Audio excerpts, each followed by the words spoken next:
as you're well aware, today we're talking about something that too many of us put off but shouldn't. We're talking about protecting your legacy through a will. Protecting your legacy through a will. Whether you're an entrepreneur, a business leader, or you're building wealth step by step, this is a decision you have to make. And if you don't make, it can shape the future of your future, and either positively or negatively. So later, right now, we've been joined by two seasoned lawyers. I have Daniel Nkrumah. He's a practicing lawyer with AB and David Africa. And also, Kwame Adusei is also a lawyer with the same firm. And these are the two gentlemen going to help us have the conversation this morning. Gentlemen, good morning. You're welcome to the Business Breakfast on Z. Good morning, Lee, and thank you very much for having us. Right. So who just spoke? Is it Daniel?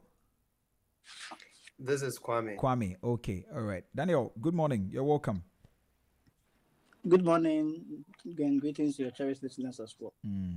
Great. Good to have the two of you for this all-important conversation. I believe it's very important, but let's start from the basics. What exactly is a will? And why is it so important, even for someone who doesn't consider themselves wealthy?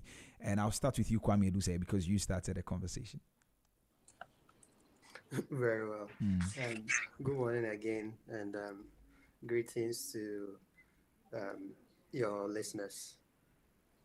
So, a will, as much as possible, we would want the discussion to be relatable, and so we do away with all the legalese. Okay. And then just say it as it is. Sure. A will is essentially a document based off of which a person puts down his or her wishes in terms of how his estates, that is his property, should be distributed upon his death. Right. So basically, you are making arrangements regarding your assets and your affairs in the events that you are called by your maker and you are no longer among the living. So basically, that is what a will is. Why is it so important? That's a good question. You see, the truth is, we may all have our ambitions and things that we look forward to in life.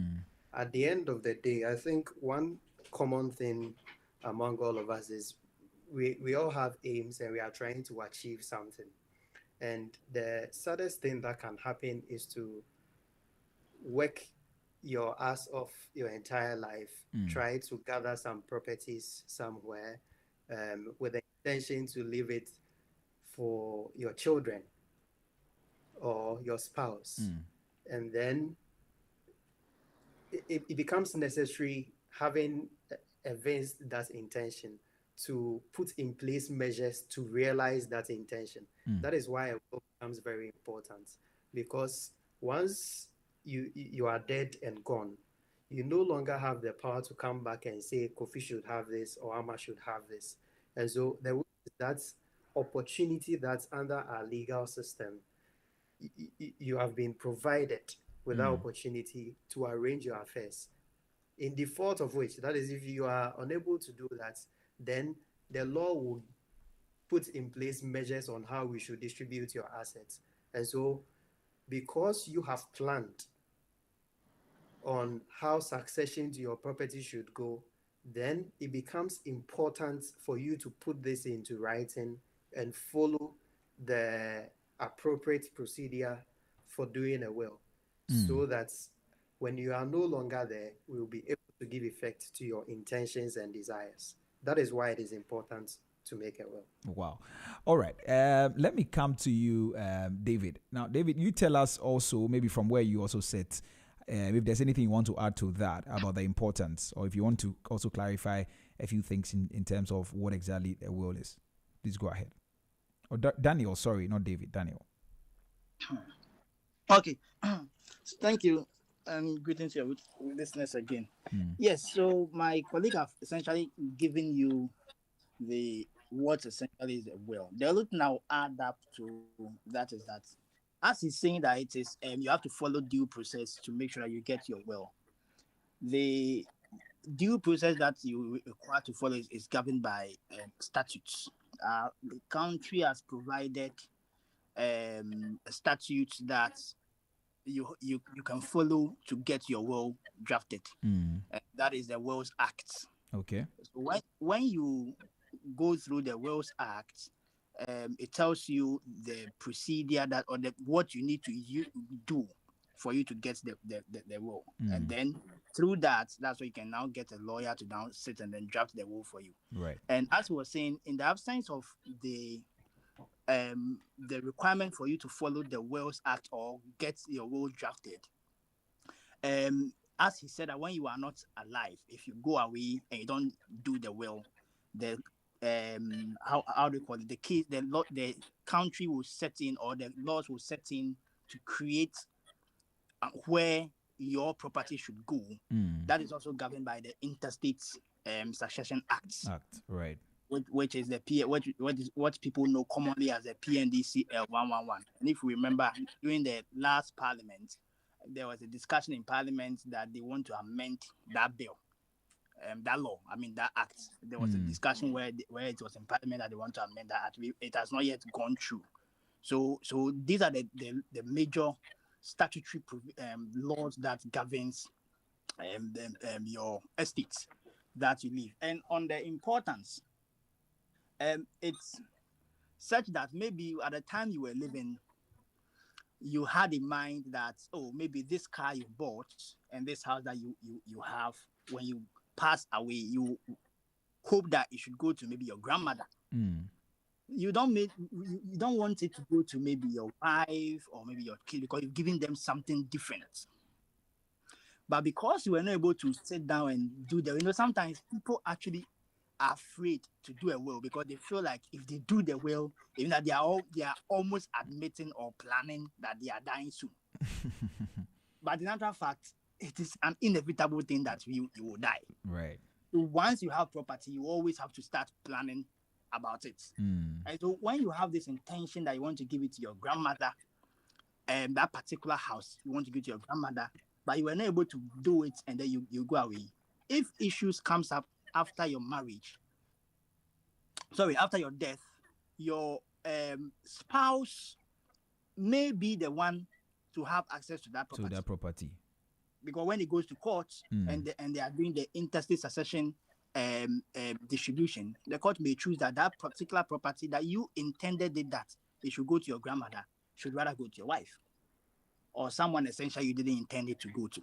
So that's why it's very, very important that what is in your mind, you put it. And our court have made us understand clearly that when it comes to will, once you put your will in a document, the court gives it exact meaning as you want it to be. So they don't go outside to import anything into it. It means that you want to actually realize your own intentions through what you've written. Right. So if you don't do that, then that is where we open the door to use what the country has provided in the PNDC 111 to determine who should get what. What exactly? Right.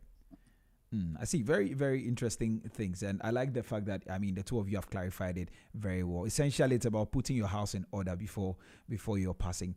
Right. Many people confuse wills, trust, and also intestacy. Can you break down the difference in simple terms for our listeners? And let me come back to you, Kwame. So I'll begin with the last term that you used, okay. Intestacy. And I'll distinguish that with testate succession. Right. Essentially, we are looking at a situation where you die with or without a will. If you die having made a will, then your succession will be described as testate succession because it is derived from the term testaments. Okay. And so your will is a testamentary document. Okay. And then if you die without making a will, then you are described as an intestate. And then the succession to your property will also be governed by the intestate succession laws. And so that is the main difference. whether you died with or without a will, will describe whether succession to your property can be described as testate succession or intestate succession. Then we have already described what a will is. Yeah. That is the document that embodies your wishes and intentions about your affairs and your property upon death. The key thing that distinguishes that from a trust is that a trust, unlike a will, does not necessarily take effect upon the death of the person. For a trust, it is, I like to explain trust using the English word entrust. Okay. If you want to entrust something with someone, it means you have put in the hands of the person. Yeah. And so for trust, we are looking at a situation where one person owns a property. That person is someone that we will call the settler. And then that person wants to give the property to another person. That person to whom the property is being given is more like an intermediary. And so we call him a trustee. Okay. But at the end of the day, the trustee is only holding the property in trust for the benefits of another person who is the beneficiary. Right. And so in the typical trust relationship, we have three parties: the settler who acquires the property, he wants to give it to the beneficiary, but he is putting the property in the hands of the middleman, who is the trustee. Okay. There are a number of reasons why someone would want to do a trust. I was actually coming to ask you. Yes, I'll give you an example. Sure. Let's say a parent acquires land or any other property, but he acquired it for the benefits of his children who are minors. Under our law, there are certain properties that you must have attained the age of majority before you can hold such property. One of them is land. The age of what? And Maturity? Majority. Majority. That is 18. Okay. So if you are a minor, technically and legally, you cannot be said to have legal title to land. And so what can happen is that your father or mother who provided the money to buy the land for you would either appoint himself or another person to hold that property in trust for the benefits of the minor, the child. And so that is a typical example of a trust relationship. Right. An example also would be maybe a bank account or any fund that is created for the benefits of the children who are the beneficiaries. And then you appoint someone else to be the trustee, the caretaker, for the benefits of the beneficiaries. Okay. I would just want to clarify that it is not always the case that the beneficiary must be a minor. But in any situation at all where someone wants to create a trust, it does not matter that the beneficiary is a minor or an adult. You can create a trust for different purposes. The key distinguishing element between the will and the trust is that the will only takes effect upon the death of the person who makes it. That person, in law, we call that person the testator. Yeah. But in the case of trust, it can take effect from today as you have made it. And so even whilst you are alive, you can create a trust. But then again, I wanted to ask that why is it that why do I have to create a trust if I'm still alive and I can eventually give it to the person? Okay, that's a good question. There are a number of reasons why a settler would want to do that. First of all, sometimes I'll give you an example where you are trying, the settler has made investments, let's say in hospitality industry, in a number of companies, is entitled to some dividends. So let's say you're entitled to income or dividends from different sources. Now, you want to create a long-term structure where your kids or your siblings or your spouse is going to benefit from this in the future. You may decide that you want the income or the investment to mature to a certain amount before they can benefit from it. Otherwise, if you give it to them now, they'll probably spend all the money and in the future they'll become broke. So what you would want to do is to create something like a trust fund, okay, where you create a pool into which all the investments will be paid. Then it will be managed by a trustee. The trustee can even be a corporate body, like a bank or a trust company, Okay. which manages these investments. And the role of the trustee is so important that trustees are even given the responsibility to invest this money into other potentially viable investments that will yield income for the benefit of the beneficiaries. And so sometimes you're looking at long-term benefits for generations, what we call trust fund babies. So you would want to make that arrangement for the benefits of the beneficiaries, some of whom may not even have been born at the time that you are doing the trust. Right. And so you may be alive, yes, but the purpose and the intention of the trust would necessitate that you create this trust for them to benefit from it at a future date. I see. Then I was going to mention another key point that distinguishes the trust from the will. Okay, sure. You see, as Daniel mentioned, the trust is governed by the will. Sorry, the wills are governed by Wills Act of 1971, and so there are certain formalities that you must follow after you have prepared the will. You have signed it in the presence of your witnesses and everything. You're supposed to deposit a copy at the court. For the trust, and so for the trust, I would say you don't need to follow all of that procedure I to see. create a trust. And so that's another distinguishing element. So what are the processes for creating? I know we're going to come to all the processes. I mean, of creating a will and also this one. But I'm curious about the trust. What are the processes? Okay, so a trust is essentially a private document, and so you would have to put it into writing. Do what we call a deed of trust.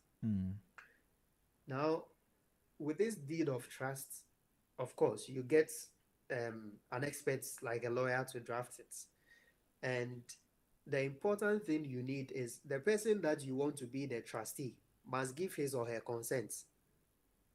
Right. And so you prepare, the lawyer will prepare the deed of trust and then you execute it. This deed of trust will basically set out the person that you are appointing as the you want to be the beneficiary or the persons that you want to be the beneficiaries of the trust. You are also going to identify the specific assets, the properties that you want to be held in trust for the benefit of the beneficiaries. You are also going to outline any specific duties that you want the trustee to perform. For instance, I mentioned the duty of the trustee to invest.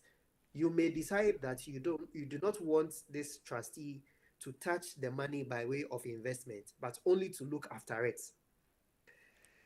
So the trust deed will spell out the duties of the trustee, what he is expected to do for the benefit of the beneficiaries. You may set out, for instance, the time of maturity. So, for instance, you can say that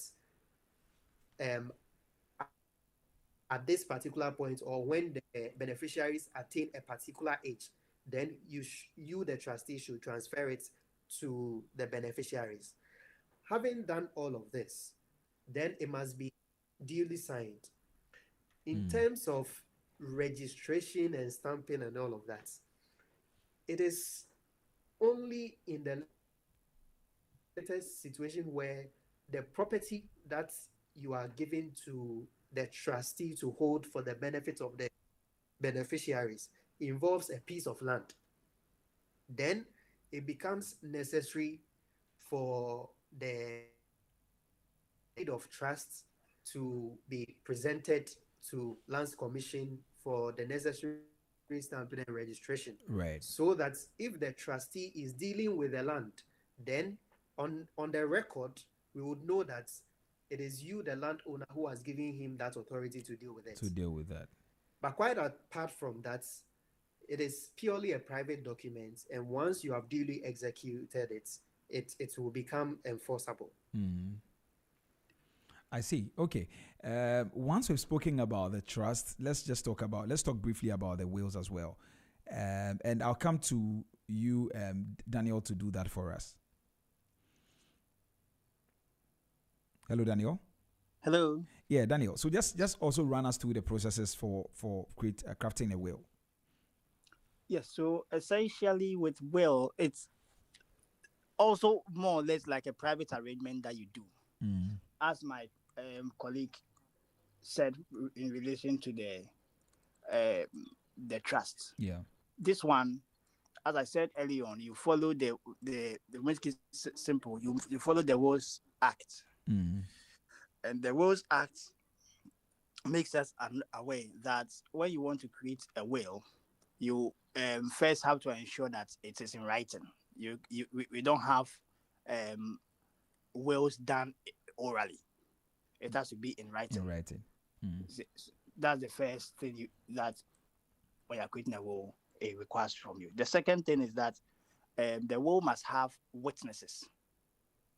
Okay. It must have witnesses, and the witnesses shouldn't include someone who is the beneficiary, unless the number of witnesses that you are going to use actually exceeds 2. Because the law provides that you should have not less than 2. You mean two witnesses? Witnesses. Okay, right. Not less than them. But in the instance where you are creating the will, normally we encourage that you shouldn't have in it someone who is also a beneficiary right, to that will, so that you avoid as much as possible any instance where someone may challenge the will and to bring issues to what you intended to put out. Then also, as we know, that it can go to a number of beneficiaries. You do not need to worry about how many people can you actually distribute your properties to. It can go as far as even those you never plant to that are not closer to you. You can give them something in your own will. It is your private arrangement, so nobody determines who gets what. You get it? Yeah. Now, usually when you someone will say those who are the witnesses, I wouldn't want to use the term that I'm going to know. So those who normally are the witnesses of the will, should they see the content of what you've put in the will? The law does not say you should see it. Okay. The key thing is that you know that you are signing a particular document. Okay, so what they would do is that they will just come and endorse the form without knowing what exactly is in there. Fundamentally, the key thing is that there is nothing requiring for them to show, for the person creating the will to show you the content of what is in the will. So technically, who knows exactly what is in the will apart from the one who is the one willing the things? Only him.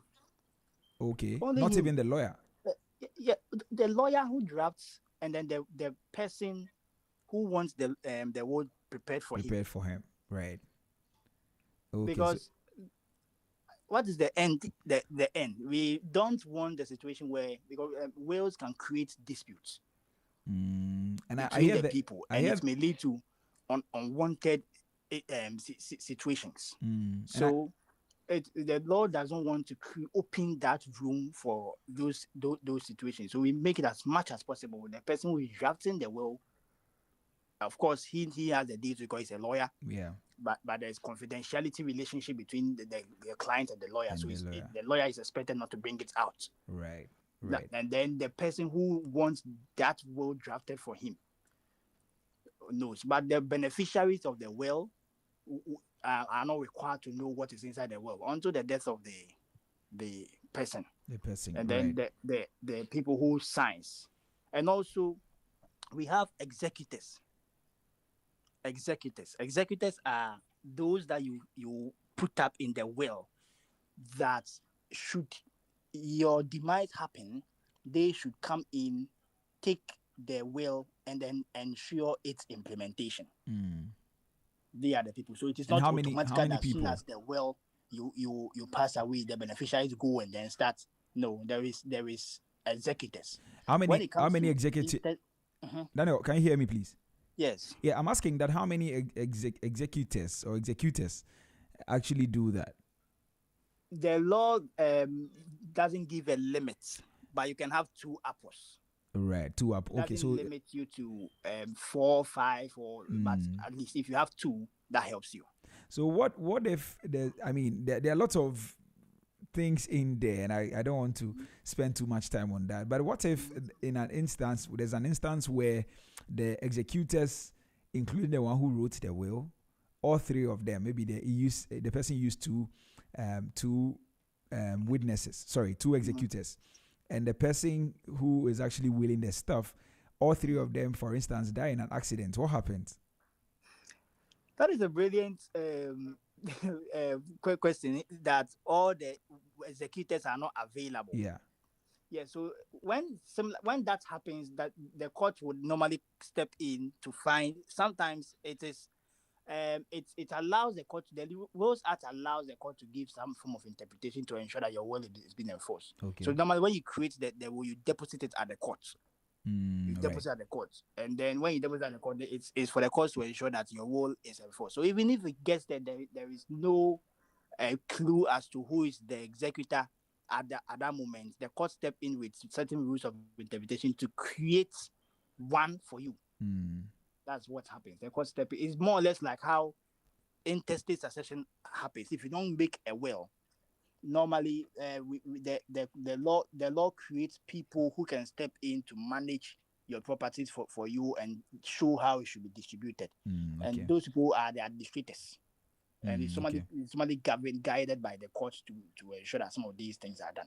So it's the same thing that will happen to the will. In the instance where none at all exists, the court will call in the rules of interpretation to guide in determining who to show the distribution of your will. Okay, all right.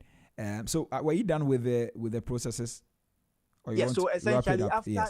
after you do that, the law requires you that you need to ensure that your will is deposited at the court, as I said earlier on. And once it's deposited at the court, after your death, that is when it is applied. The executors would have to apply to the court through a process to ensure that they get the will sort of enforced for you. And normally, in creating a will, if let's say I create my own will today, and next 2 months I want to create another will, the law is saying that in doing so you don't have to have 2 wills created at the same time. We want to have one type of will governing your property. So even if you create a second will, the law creates a room where the 2 wills would have to be merged. Right. Or if you don't do that, it will be assumed that you created the property, the will for property A, which is your house in Asalam Down, and then in August and in December you made certain disposition on the same property again in your second will. The law will take it that second will you made in December supersedes the August one. So normally when you are creating the will, you need to ensure that some of these properties that you've created wills on already are matched, or they are clearly distinguished, so that you don't create that dispute where your intention will be substituted with another thing in the second word that you created. So essentially, that is how the will is done. You prioritize ultimately, you always need to ensure that you get a lawyer, because trust me, when you pass away, there will be a lot of interpretation that would have to go into your will. And so when you get a lawyer to help you do the drafting, it helps you, saves you a lot of problems after your demise, and then it goes through the process of enforcement before the distribution starts happening. All right. Thank you very much, Daniel and Kwame. Hold on for me. So, if you just tune in, this is Business Breakfast on Z101.9 FM with me, Nitrebi Hammond. And this morning, we're talking about protecting your legacy through a will. And we spent so much time on the basics already. But if you have any questions, any comments, feel free to send us a WhatsApp on 0544 321019, 0544 321019, and I repeat it again, 0544 321019. You can as well call me on 030395661, 030395661, and then I give you the opportunity to share your thoughts with us. We're streaming live on Facebook at ZFMGH and also on YouTube at Z Multimedia. Please drop a comment. I will read them for you. If you need you want to clarify any of the things that they're speaking about, feel free to reach out. Now, let me come back to you, Kwame. Now, Kwame, across Ghana, what is the trends? The trend. What exactly are the trends when it comes to preparing wills and all of that? Do you think that people are doing that or not? It will be difficult to tell across Ghana whether people are doing it or not. But in my experience, I would say that people are making the efforts, and I think people need to be sensitized, and I think shows like this are important to let people understand that the fact that you are making a will does not mean that you are going to die. And I think these things help to enlighten people about the whole process. Right. And I think there was a point in time, I think somewhere around 19, from 81 to 85, when the PNDC law 111 was passed, for instance. I think a lot of effort was put into educating people about PNDC law 111, that our grandmothers and great grandmothers who may not necessarily understand what is within that law even have an idea about what it entails. And I think the same thing applies to the making of wills. As much as we are making the effort to speak on shows like this, we are going to our churches, our mosques, the trading centers and places to educate people about the need to make a will. It also helps in the overall scheme of things to make people know that this is also another option that you can arrange your affairs. Okay, great. All right. I don't know if Daniel, you can tell us maybe even more specifically, but if not, then let's look at some of the misconceptions. And Kwame, you just mentioned one. You talk about the fact that people think that when they put in their will, they are about to die or something. There's a question on my mind before we come to the misconceptions. Sometimes, does somebody who is about to die, how do I even put this? So let's say somebody's about to die. We watch in movies and all of that. Sometimes somebody's about to die and then they go like, okay, I'm almost dying, stuff like that. And they mention certain things that they've done or they put in place and they should go to certain people. Do those things qualify as wills? Kwame. Okay. Yeah. So I've seen what you're talking about. We see them in the movies all the time. Yeah. Unfortunately, because the making or preparation of wills is governed by statutes, you must comply with what the statute says. That is the Wills Act. And the Wills Act is very unequivocal about how to make a will. It says that the will must be in writing. Okay. And so, under those circumstances, and I'll break this down. The first answer that I will give is that technically that will not qualify as a will under the Act. Then, as you know, whenever lawyers speak in general terms, we come to the exceptions. So, under the same Wills Act, exceptions have been made. For instance, a person who is in the armed forces can make what we call the armed forces will, where you are permitted to make a will which is not even in writing. So imagine an army officer who is wounded in battle and about to die or something like that. Yeah. That person is entitled to make such a will, even though it's not in writing, to as long as there are witnesses to attest to the fact that he made this will. Then I'll come to our cultural setting where someone is on the sick bed and makes some declarations as to how things are to be distributed. Yeah. So, quite apart from the Wills Act, which we have just discussed, we also know that our laws in Ghana is a mixed bag of what Parliament has enacted and also what we practice as part of our customs and traditions. And so we have our customary laws. And before the British came to Ghana to colonize us and introduce us to the making of wills in writing, our forefathers were given directions as to how their assets should be distributed upon them. And so all these things were passed on orally. And that is what's in Twi, we call it the Samansil. And so the Samansil, which is the customary will, is also recognized under our laws.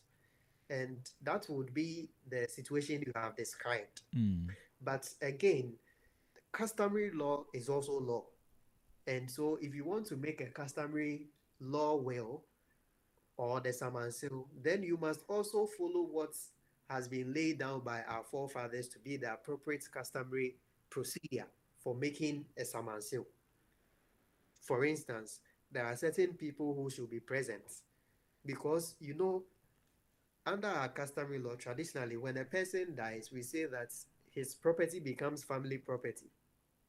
And so, if you want to create a different situation, that is to say, you do not want the entire family to have the property, but you want specific people to have it, and you are doing this orally while on your sick bed or something like that, then those family members who would have otherwise been entitled to it, at least some of them must be present so that in the future, to avoid the estate dispute that Daniel referred to, right, they would know that you made this customary will on your sick bed. They were present and they cannot deny it. And so, to answer your question simply, two different regimes. Under the Wills Act, it must be in writing, unless you fall under the exception for the armed forces will. Quite apart, law permits you to make will, and that also must be done in accordance with the procedure that is known under the customary law of the particular area, because we do not have a across Ghana. The Kwame, we keep losing you. Yeah. So maybe if you can take what you were talking about, quite apart from that, apart from the fact that you can, I mean, the law makes room for that. The law makes room for it to be documented. I mean, in writing, and also unless you are a member of the armed forces, and that allows that. So you are saying that you are giving us the flip side of that, and I think we lost you.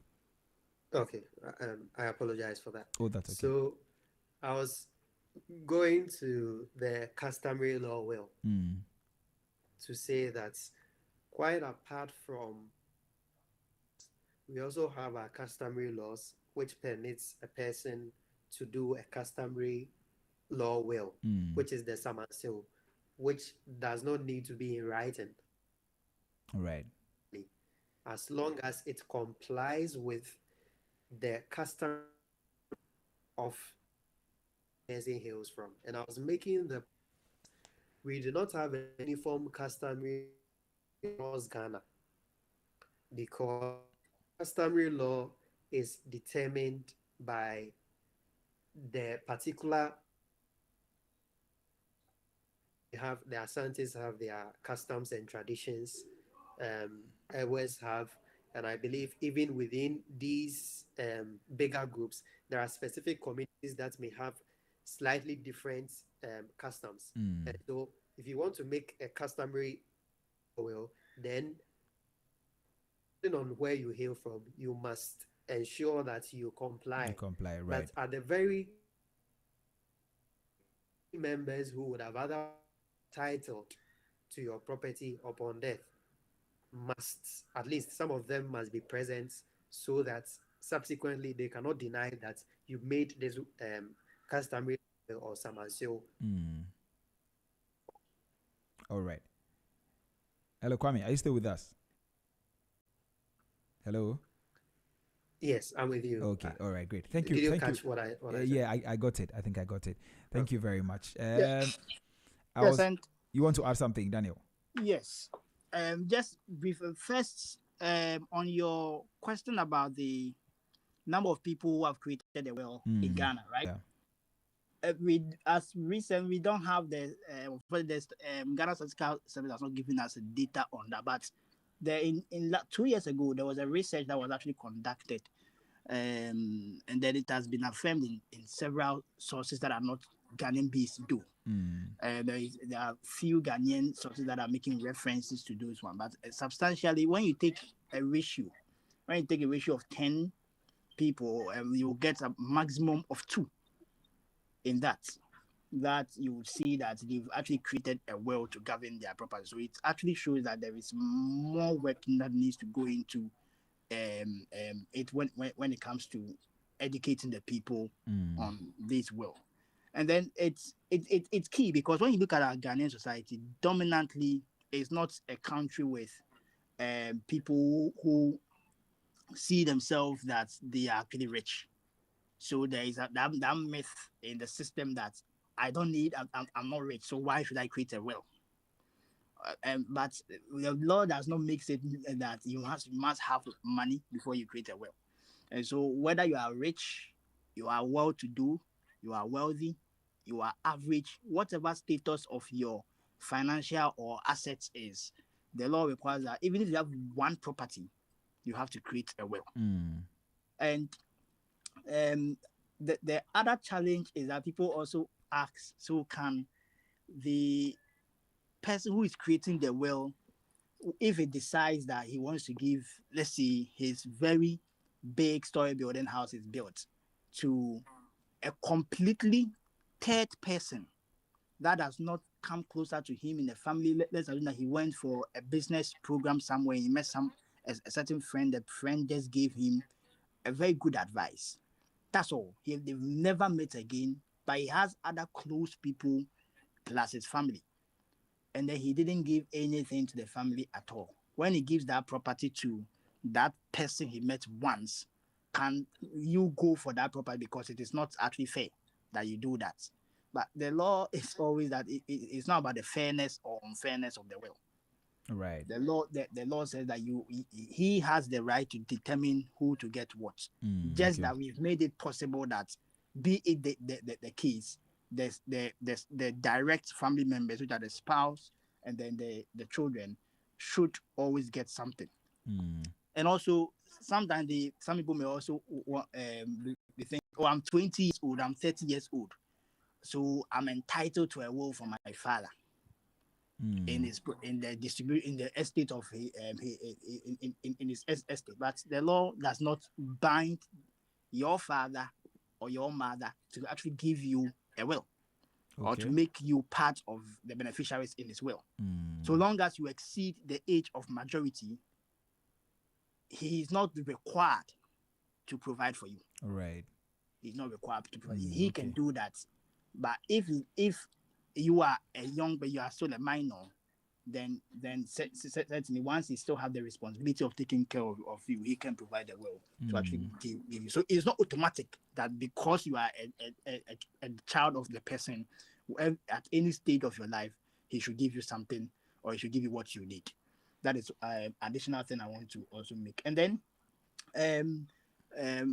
with our Ghanaian society, as my colleague Adusei said, you always have to know when you are going with the interstate approach.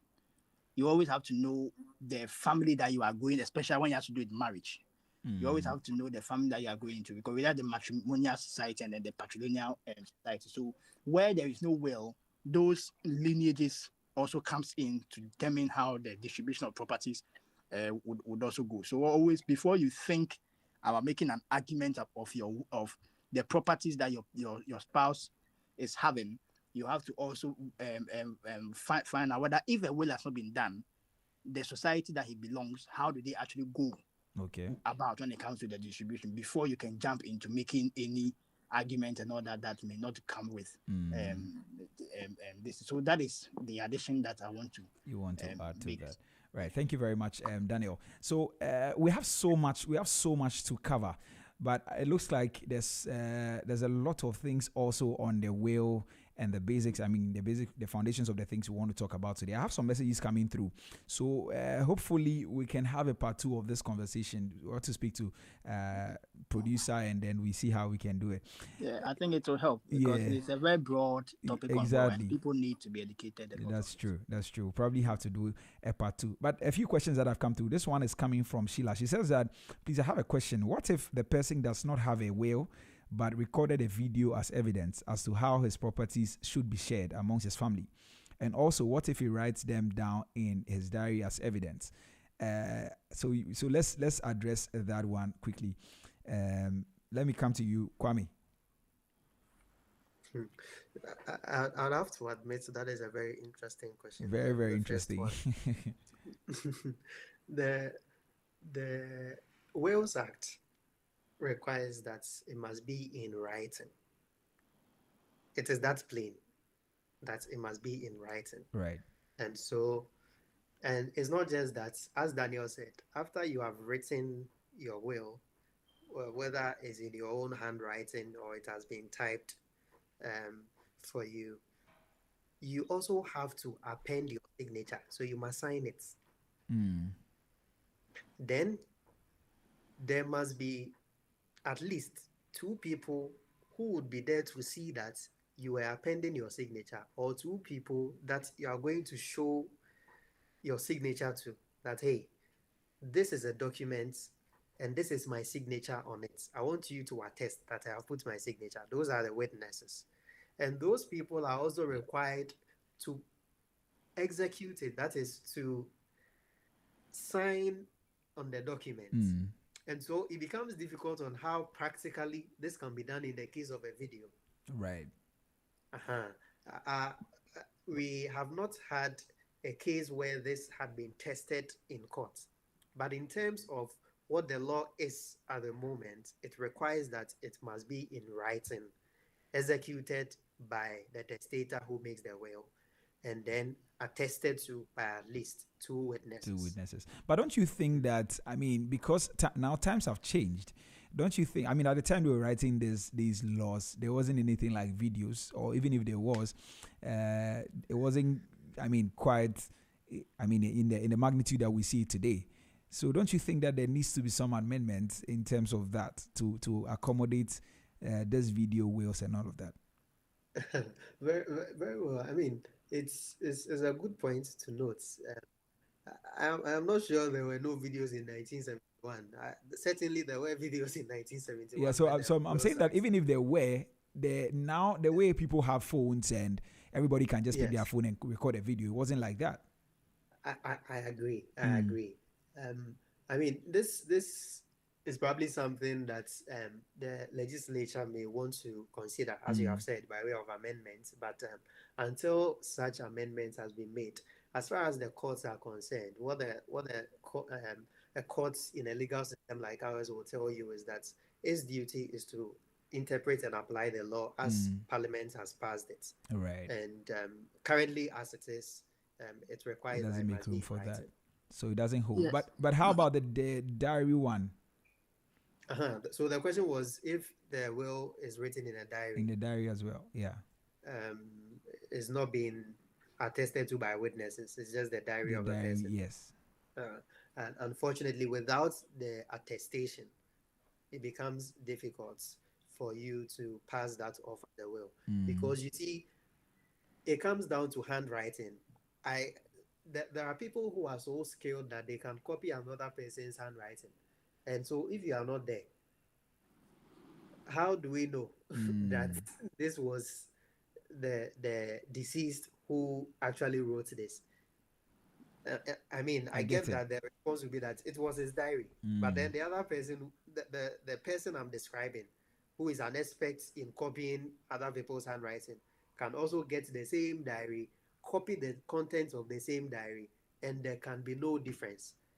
In fact, even in situations where the testator has appended a signature in the presence of witnesses, there are people who have questioned even the signature as being forged.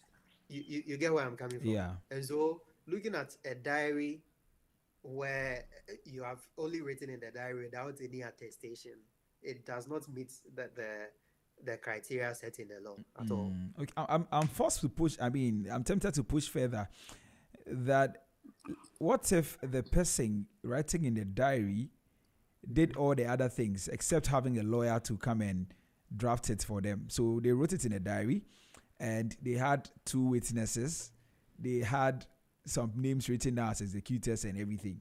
What happens in that case? I mean, that's would work, but there's a further step, and I think this is where the services of a professional will come in, because I understand that people would want to avoid costs. I do not want to pay a lawyer to prepare my will, so I'm doing it myself. Fine, that should work. But beyond preparing the will, there are certain steps that you must take. For instance, it must be deposited at the courts and then sealed. Okay. Good. So if you do not have a professional who is conversant with this procedure, you may prepare the will, but it will just be kept in your diary. It will not be in the records of the courts, because it must be sealed in the sense that once you send it to the courts, they put the seal on it and they keep it in a particular depository. Right. So that anytime it is changed, the additions or the amendments that we call a codicil would also be deposited there. And so I'm sure you would have come across situations where somebody will say, a copy of the will we have at home is not the same as what was read in court. At the end of the day, because we want to avoid these discrepancies, whenever a will has been made, it must be deposited there. And so if you lack the help of a professional who will guide you through this process, you would almost be at the finish line and not be able to cross it. Right. Okay. And okay, you talk about in addition all right, to sure, that, go ahead, Daniel. In addition to that, they recently our laws are trying to not Ghana alone, but going internationally. Anywhere we see the word writing, the law, the lawmakers try to now expand and give a definition for what is meant by writing. Previously, we were not doing that. When you say writing, we always know what writing is. And because of what you are saying about this modern development and all that, so now they go ahead to even give a definition for what is meant by writing, where they can say writing also includes maybe emailing or typing, among others. But as my colleague rightly said, the Rules Act has not been amended. So we can't expand an interpretation that will be given to certain acts, because some people may be thinking, but there are some definition given for writings in other law to include maybe videoing or emails.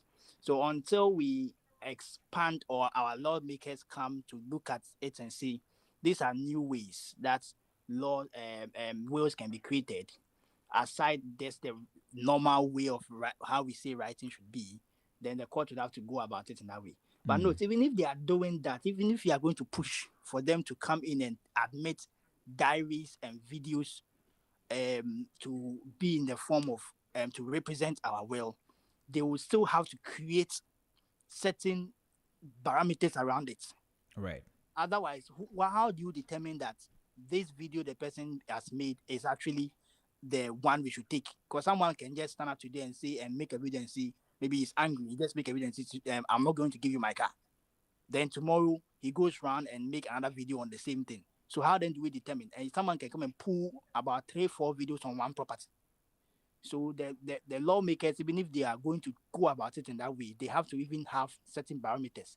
Otherwise, we'll open the court too wide for flood of cases that would also help the intention of. Hello, Daniel. Kwame, can you hear me? The current position that we have. Daniel, we lost you for a few minutes, a few seconds. Can you hear me now? Yeah, I can hear you now. Yeah, I'm saying, okay. And I'm saying even the current position that we have, we are not even getting up to even 40% of Ghanaians to create a will. So if you go to that tangent and add some of these things to it, it will create a lot of difficulty in the system. And then also in respect of the instance where you can create the will without a lawyer, of course, you can always do that. But it is just a recommendation, as this rightly said. There is a process in it. Even if you can do the drafting on your own, if you can, some people will actually go and master the law. People are very good at that. And it's good that you know your law, because that is the work of NCCE and all that.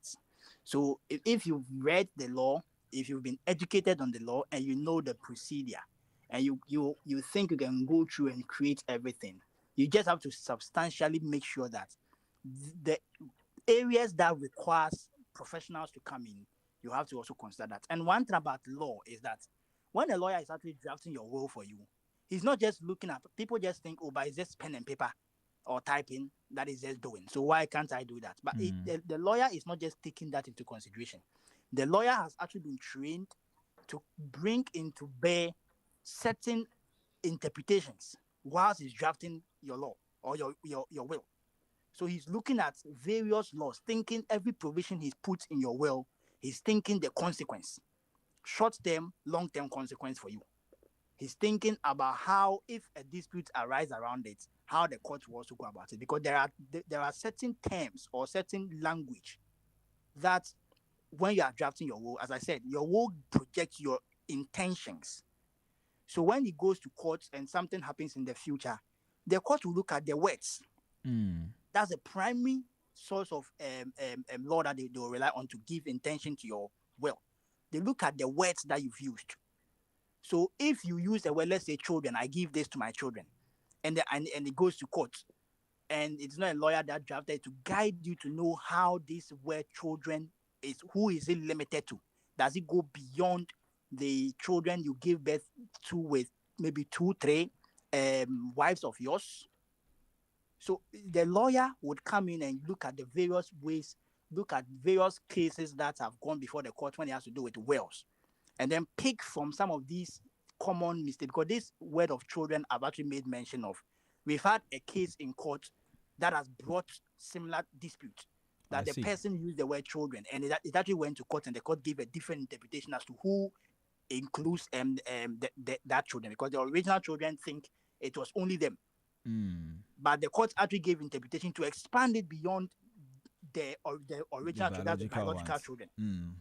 So, but if you have a lawyer in it, a lawyer will take into play some of these things that have happened in the past, take the law and make sure any word that is put in it actually capture the exact intention that you want, and not just about the putting it on paper and then all that. So it goes beyond just writing, and it includes all some of these things to ensure that at least when you pass away, you can sleep thinking that your back has been properly arranged. Right.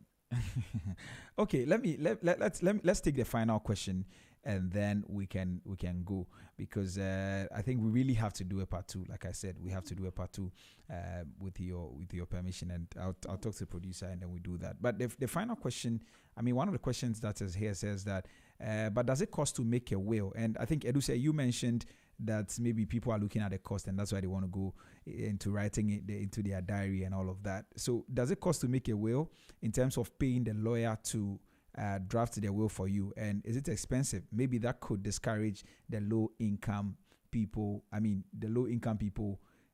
from drafting one. So that's a message that came through, and the person didn't write their name. But Adusei, you may want to touch on that briefly. Yeah. Okay. I wouldn't say it is expensive, and even as I'm saying this, I know someone would say it is relative whether something is expensive. Exactly. How much does it cost? Maybe more specifically, how much does it cost? Hello? Am I with you? Yeah, yes, you're with me. Okay.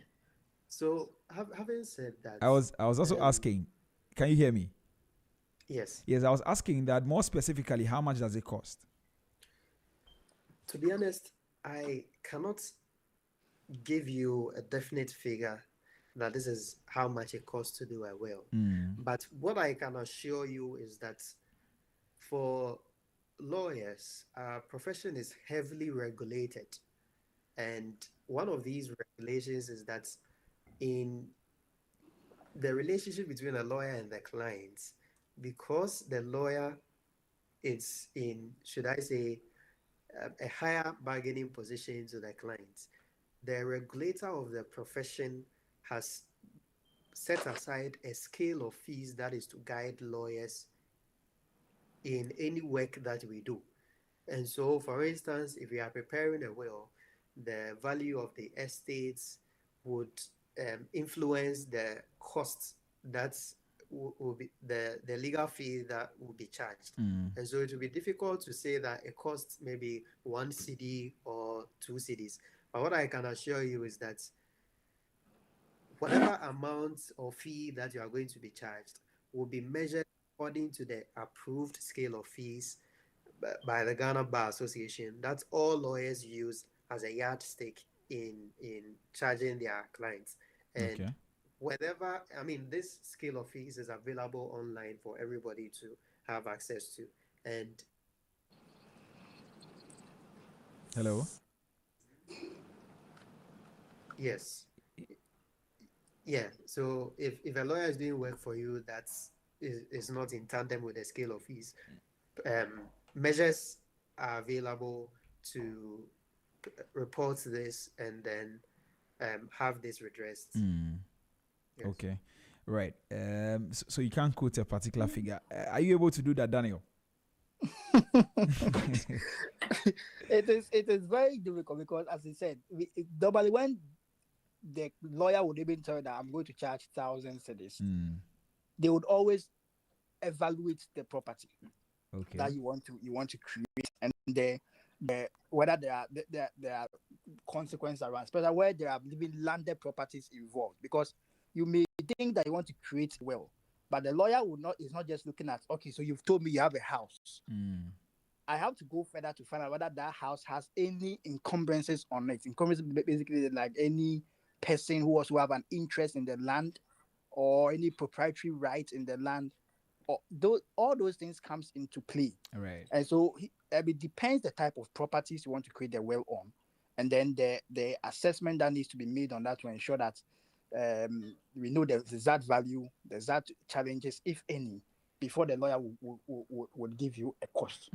So, but I don't think it is that much of an expense, because mostly it shouldn't even cover up to even 30 to 50% or more, closer to 100% of your property. I don't think you create a lawyer will create a will for you, and the value would exceed the whole properties that you have.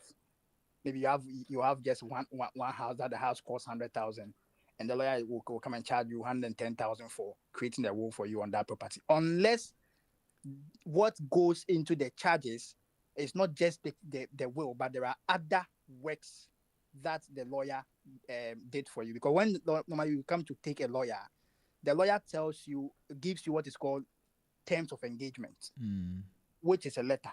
The letter will specify the scope of what he's going to do for you.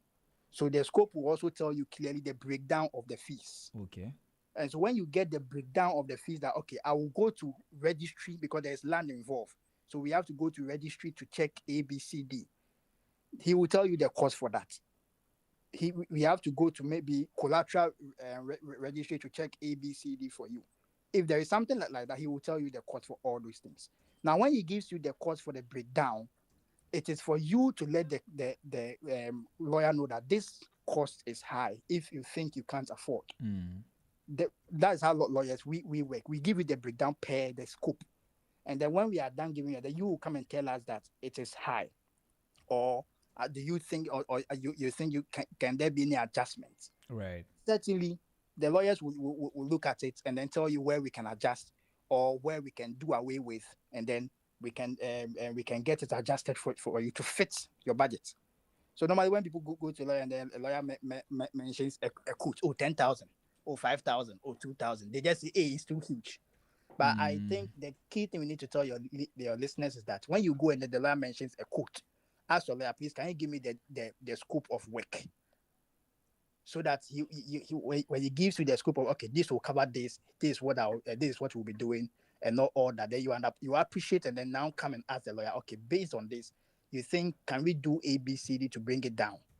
Then you negotiate it. Then always, trust me, lawyers will always allow that too, because we are there to actually help you, the clients. Okay. All right.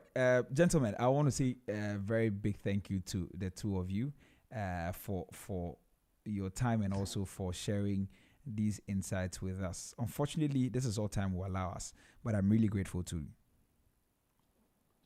I'm grateful too for your time, and we hope that the listeners will take keen notice of it, and ultimately, as we are preaching the development and progress in our country, people should take will seriously. You don't really need to have a lot of properties before you create a will. Let's help create a will so that we close the gap. So as much as possible, we don't pass away and allow laws that have been created by people to rather come and regulate how you want your property to be managed, but rather you have control over who has what when you even pass away. So let's do well, and then be confident enough that creating a will does not make you feel that you are going to pass away or you will die. You are not going to. Right. Thank you very much. Right. Thank you. Let me also give you an opportunity to share your final words, Kwame. Oh, me. I think Daniel has summed up everything. It's been a pleasure speaking with you, and I wish you and listeners a very fruitful day. Thank you very much. All right. Thank you very much for joining me. Really, really grateful to the two of you. All right. Daniel Nkrumah is a practicing lawyer with AB and David Africa, and also Kwame Adusei with the same organization. And these two gentlemen helped me break this down today. Well, my friends, that's how we wrap up today's discussion here on the Business Breakfast on Z, our roundtable discussion, our main conversation for the day. We talked about the foundation of estate planning and why having a will isn't just for the wealthy, but it's for anyone who cares about protecting their family, their business, and their legacy. We've only scratched the surface today, but don't worry. Hopefully, and most likely, we'll have a conversation again next week, and we'll dive deeper into the practical steps, the real-life examples, and the strategies to safeguard your legacy and avoid some costly mistakes. So please mark your calendars and join us again for part 2, hopefully next week. But until then, take a moment to think about your legacy, because the best time to plan is now. All right, we'll be back again tomorrow for the Friday edition of the Business Breakfast on Z. My name is Nkrumah Hammond. Thanks to my producer and the production team generally. And thanks to DJ Wade for giving us a good music.